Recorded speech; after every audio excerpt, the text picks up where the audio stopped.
A wealthy investor decides to take $1 million of his own dollars and invest in 3 people. And his instructions are simple. I'm going to return in a year, and I want to see what kind of return you can make me with the money that I give you.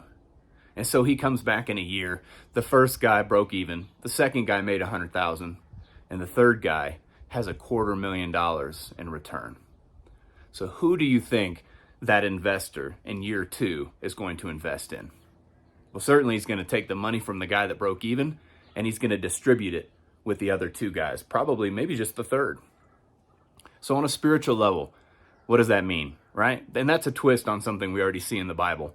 But I want you to look at Mark chapter 4, verses 23 to 24, and listen closely. This is Jesus talking. He says, if anybody has ears to hear, let him listen. Let him pay attention. Let him be attentive to what I'm about to say. Pay attention to what you hear.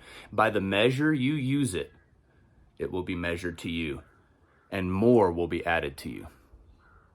Listen again. By the measure that you use what I'm telling you, it will be measured to you, and more will be added to you. In other words, to the degree that we listen to God, and we wrestle and examine what he's saying, and we seek his will and to apply what he tells us, then that's the degree that he's going to give us even more revelation, a deeper connection with him, and more blessing. Right? He's going to invest more in us. In fact, he even says, he who's faithful with a little bit will be trusted with even more. So he gives you a little. If you examine it, you're trusted with that little, and you apply, then he gives you more.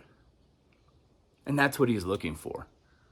James 1:22, we all know it. It says, be doers of the word, not just hearers of the word. So my challenge for you this week is this, and you have to be honest with yourself. We always, as we examine these texts, as we wrestle through these types of things, we have to just be honest with ourselves, right? So be honest with yourself. Are you really seeking to hear God through his word? And in other ways, are you seeking his will and his purpose for your life? With everything you got, are you seeking to love him? And then, as you wrestle through that, and as you begin to discover what he's asking you to do, what he's telling you, are you taking it and applying it? And are you bringing him dividends to lay at his feet in worship? Right? Are you yielding interest for the kingdom and for the king? Are you someone he wants to keep investing in and continue to bless? Or are you stagnant? You're staying right where you're at, and you're basically breaking even with what he's given you.